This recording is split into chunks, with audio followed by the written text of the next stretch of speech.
안녕하세요. 5월 12일 화요일 매일 성경 말씀 묵상 시간입니다. 오늘 함께 하실 본문 말씀은 창세기 41장 1절에서 24절까지 말씀입니다. 본문을 함께 읽으시면서 시작하시도록 하겠습니다. 그로부터 만 2년이 지나서 바로가 꿈을 꾸었다. 그가 나일 강가에 서 있는데 잘생기고 살이 찐 암소 7마리가 강에서 올라와서 갈밭에서 풀을 뜯는다. 그 뒤를 이어서 흉측하고 야윈 다른 암소 7마리가 강에서 올라와서 먼저 올라온 소들과 함께 강가에 선다. 그 흉측하고 야윈 암소들이 잘생기고 살이 찐 암소들을 잡아먹는다. 바로는 잠에서 깨어났다. 그가 다시 잠들어서 또 꿈을 꾸었다. 이삭 7개가 보인다. 토실토실하고 잘 여문 이삭 7개가 나오는데 그것들은 모두 한 줄기에서 나와서 자란 것들이다. 그 뒤를 이어서 또 다른 이삭 7개가 피어나오는데 열풍이 불어서 야위고 마른 것들이다. 그 야윈 이삭이 토실토실하게 잘 여문 이삭 7개를 삼킨다. 바로가 깨보니 꿈이다. 아침에 그는 마음이 뒤숭숭하여 사람을 보내어서 이집트의 마술사와 현인들을 모두 불러들이고 그가 꾼 꿈 이야기를 그들에게 하였다. 그러나 아무도 그에게 그 꿈을 해몽하여 주는 사람이 없었다. 그때 술잔을 올리는 시종장이 바로에게 말하였다. 제가 꼭 했어야 할 일을 못한 것이 오늘에야 생각납니다. 임금님께서 종들에게 노하셔서 저와 빵을 구워 올리는 시종장을 경호대장 집 감옥에 가두신 일이 있습니다. 저희들이 같은 날 밤에 각각 꿈을 꾸었는데 두 꿈의 내용이 너무나 달랐습니다. 그때 그곳에 경호대장의 종인 히브리 소년이 저희와 함께 있었습니다. 저희가 꾼 꿈 이야기를 그에게 해주었더니 그가 그 꿈을 풀었습니다. 저희 두 사람에게 제각기 그 꿈을 해몽하여 주었던 것입니다. 그리고 그가 해몽한 대로 꼭 그대로 되어서 저는 복직되고 그 사람은 처형되었습니다. 이 말을 듣고서 바로가 사람을 보내어 요셉을 불러오게 하였고 사람들은 곧바로 그를 구덩이에서 끌어냈다. 요셉이 수염을 깎고 옷을 갈아입고 바로 앞으로 나아가니 바로가 요셉에게 말하였다. 내가 꿈을 하나 꾸었는데 그것을 해몽할 수 있는 사람이 없다. 나는 네가 꿈 이야기를 들으면 잘 푼다고 들었다. 그래서 너를 불렀다. 요셉이 바로에게 대답하였다. 저에게는 그런 능력이 없습니다. 임금님께서 기뻐하실 대답은 하나님이 해 주실 것입니다. 바로가 요셉에게 말하였다. 꿈에 내가 나일 강가에 서 있는데 살이 찌고 잘생긴 암소 7마리가 강에서 올라와서 갈밭에서 풀을 뜯었다. 그것들의 뒤를 이어서 약하고 아주 흉측하고 야윈 다른 암소 7마리가 올라오는데 이집트 온 땅에서 내가 일찍이 본 일이 없는 흉측하기 짝이 없는 그런 암소들이었다. 그 야위고 흉측한 암소들은 먼저 올라온 기름진 암소 7마리를 잡아먹었다.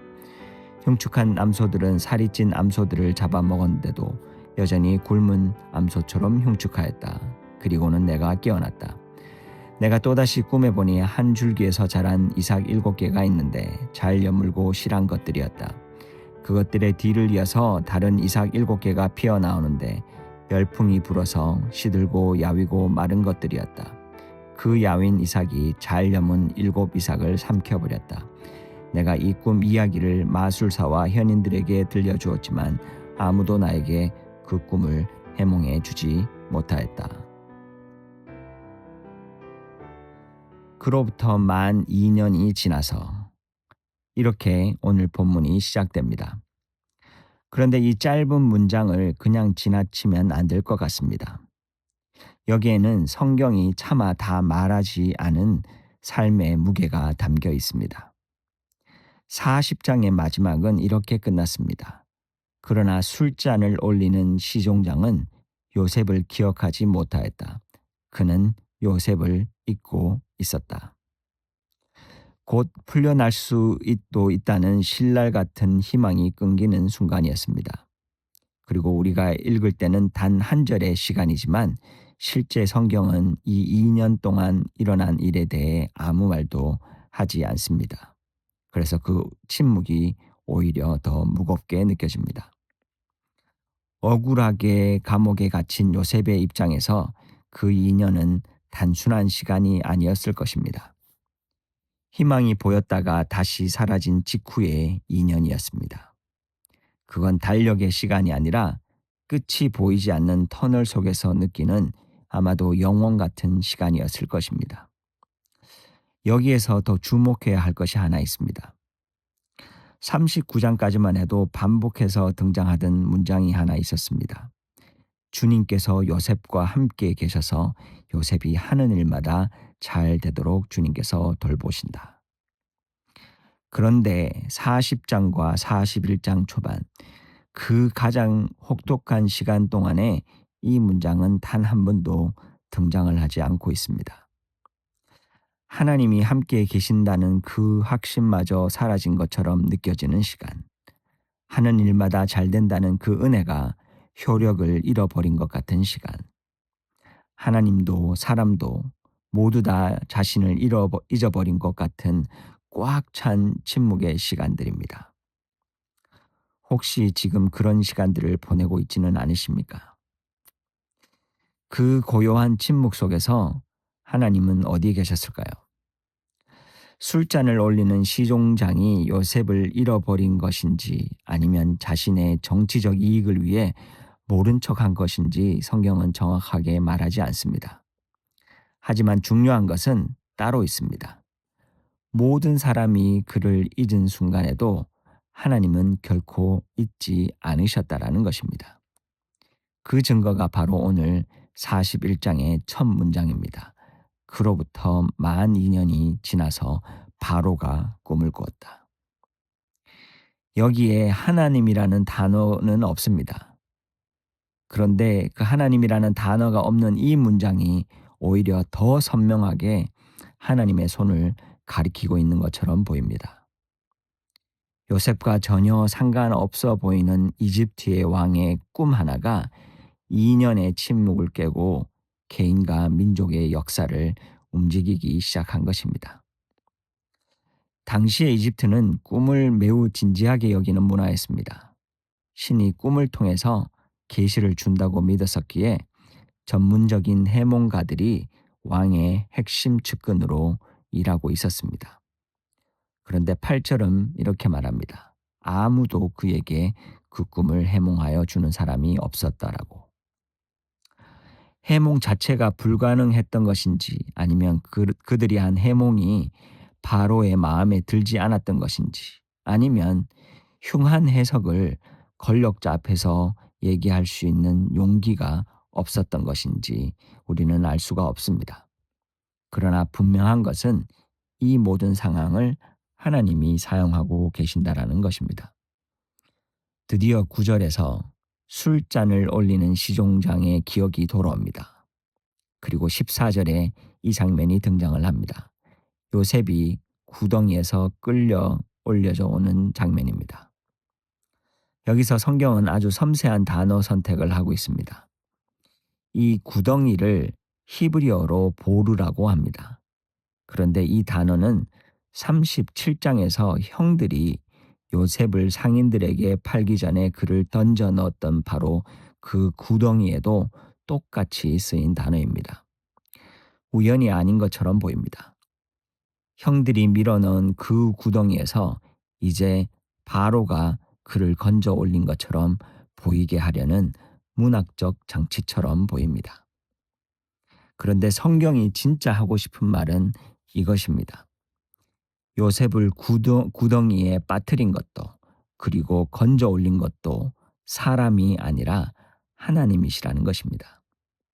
사람이 주인공이 아니라는 것입니다.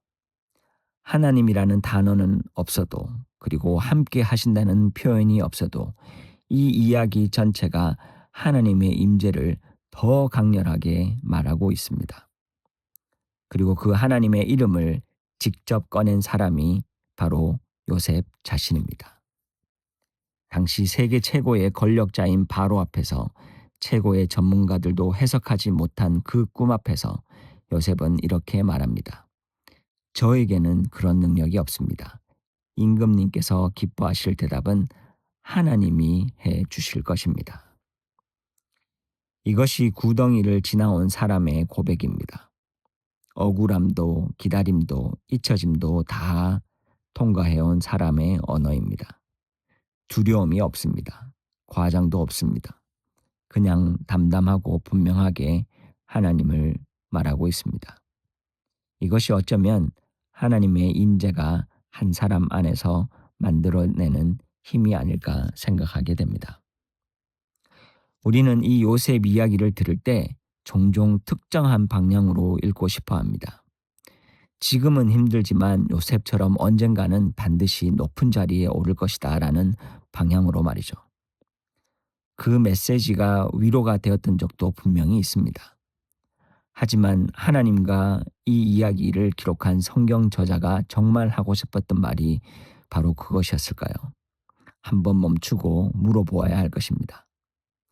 이 이야기의 진짜 주제는 한 인간의 성공이 아닙니다.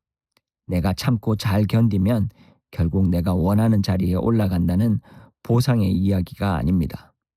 이 이야기는 하나님의 주권과 섭리에 관한 이야기입니다.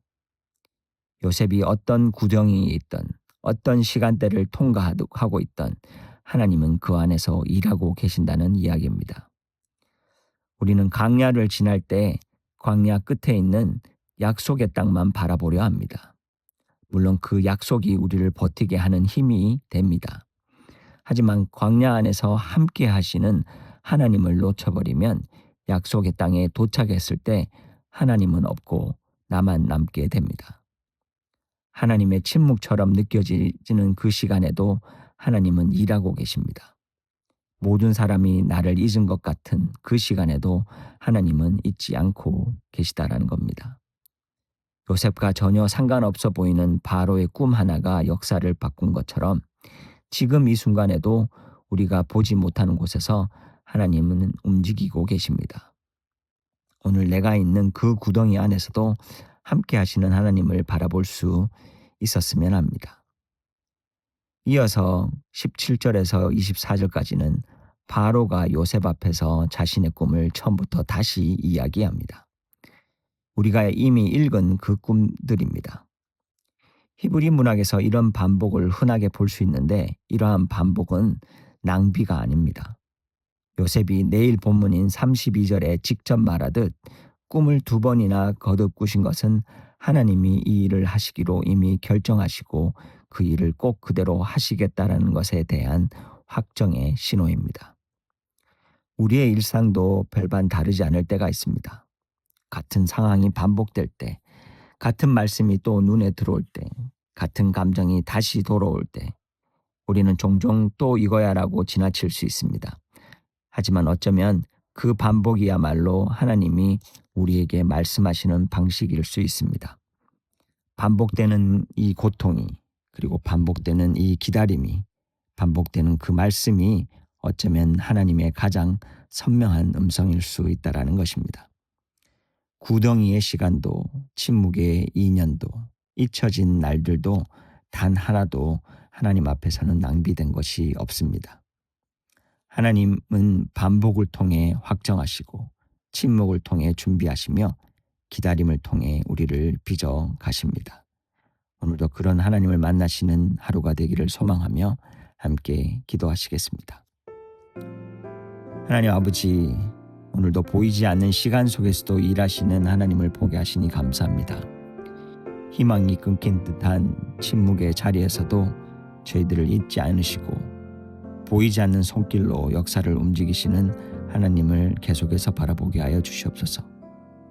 구덩이와 같은 시간 속에서도 원망이 아닌 주님의 주권과 선하신 뜻을 바라보게 하시고 사람이 아니라 하나님이 일하신다는 사실을 날마다 기억하게 하여 주시옵소서.